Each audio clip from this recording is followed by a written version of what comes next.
Olá, meus amigos, olá a todos vocês, meus irmãos e ouvintes do Centro Espírita, colegas, trabalhadores da causa do Senhor. Que o amor de Jesus sempre esteja presente em nossas vidas. Hoje estaremos abordando o Evangelho segundo o Espiritismo, do item 15, capítulo 15, itens 4 a 10, que diz assim: fora a caridade da nossa salvação, e refletiremos sobre o maior mandamento da lei. Esse texto no Novo Testamento encontramos em Mateus 15, de 31 a 46 e em Mateus 22, 34 a 40. Um fariseu, doutor da lei, na época em que Jesus esteve conosco, há 2000 anos atrás, pergunta ao mestre: Mestre, o que eu preciso fazer para possuir a vida eterna? Qual é o grande mandamento da lei? E Jesus lhe responde: o que está escrito na lei? Como você interpreta a lei? Então o fariseu, o doutor da lei, diz assim: eu interpreto assim: amarás ao Senhor teu Deus de todo o coração, de todo o teu sentimento, de toda a tua força, e ao próximo como a ti mesmo. E Jesus responde: faz isso e verás. Ainda para tentar Jesus, o fariseu pergunta: quem é o meu próximo? Então Jesus ensina. Ele diz assim, ele conta então uma parábola. Essa parábola é a parábola do bom samaritano, bem conhecida entre os cristãos. Está em Lucas 10, de 25 a 37. Diz assim: um homem ia de Jerusalém a Jericó e caiu nas mãos de ladrões, deixando esses ladrões, deixou esse homem quase morto. Passou um sacerdote, um levita e um samaritano. E, na verdade, o que aconteceu? O sacerdote passou ao largo, não atendeu aquele comerciante, o levita também não atendeu, o samaritano vai e o atende. Olha que interessante essa palavra de Jesus. O sacerdote passa ao largo, como se nada tivesse acontecido, não querendo se envolver. O levita, que é a tribo, né, daquela época, o grupo de judeus daquela época que cuidava da parte espiritual juntamente com os sacerdotes, também passa ao largo. Mas para um samaritano. E por que Jesus cita samaritano? Existe uma rixa entre os judeus, eles não gostam dos samaritanos. Mas olha o que Jesus faz com a sua sabedoria. Ele coloca justamente um samaritano nesta palavra. Diz: o samaritano vai, passa, socorre aquele comerciante, leva na hospedaria, se encarrega de pagar o que for preciso e atende aquele comerciante. Então a pergunta é: quem foi o mais próximo daquele que foi socorrido? Né? Essa é a pergunta. Caridade e humildade, meus amigos. Todo o ensinamento de Jesus se resume na caridade, na humildade, ou seja, nas duas virtudes totalmente contrárias ao egoísmo e ao orgulho. Falar em caridade é falar sobre o amor. Fora da caridade não há salvação. O que é caridade? Caridade é o amor, é a prática do amor, é o amor em ação. E o que é salvação para nós espíritas? É a nossa evolução. Quando nós vamos evoluindo, né, nós estamos fora daquelas zonas mais umbralinas, as zonas mais baixas do plano espiritual. A evolução é isso. Então, fora da caridade não há salvação, nós podemos interpretar assim: fora do amor em ação não há evolução. Caridade. Caridade é a atitude de agir com quem precisa. Isso é caridade.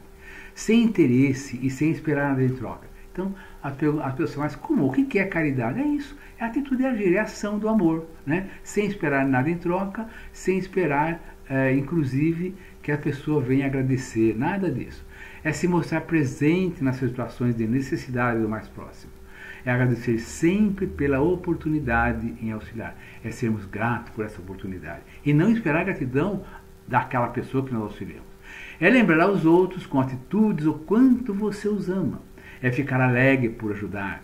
Resumindo, é a virtude de amar ao próximo como amamos a nós mesmos. Eu vou dar 2 exemplos bem rapidinho de caridade entre muitos que Jesus nos deu através de atitudes que tomou. E esses 2 exemplos eu sempre cito, está no primeiro, entre aspas, milagre que Jesus realizou. Nós encontramos no Novo Testamento em João capítulo 2, que é sobre as bodas de Caná de Galileia. E um outro milagre, que já quando Jesus estava ressuscitado, né, depois de crucificado, quando ele aparece a 7 discípulos.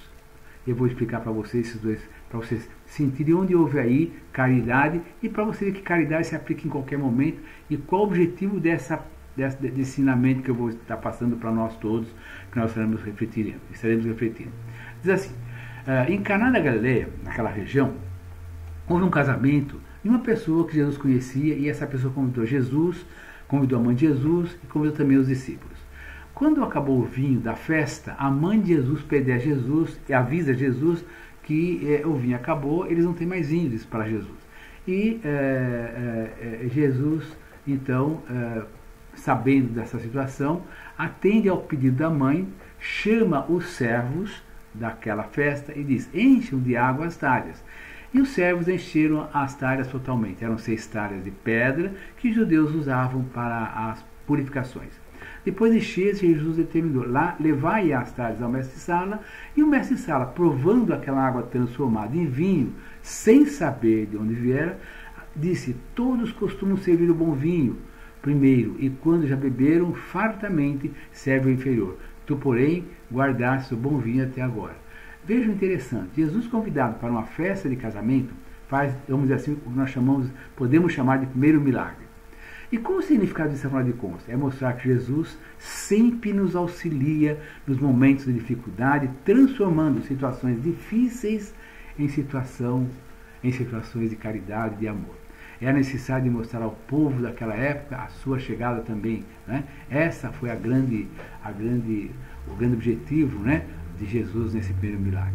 Ou seja, Jesus opera milagres em nossas vidas.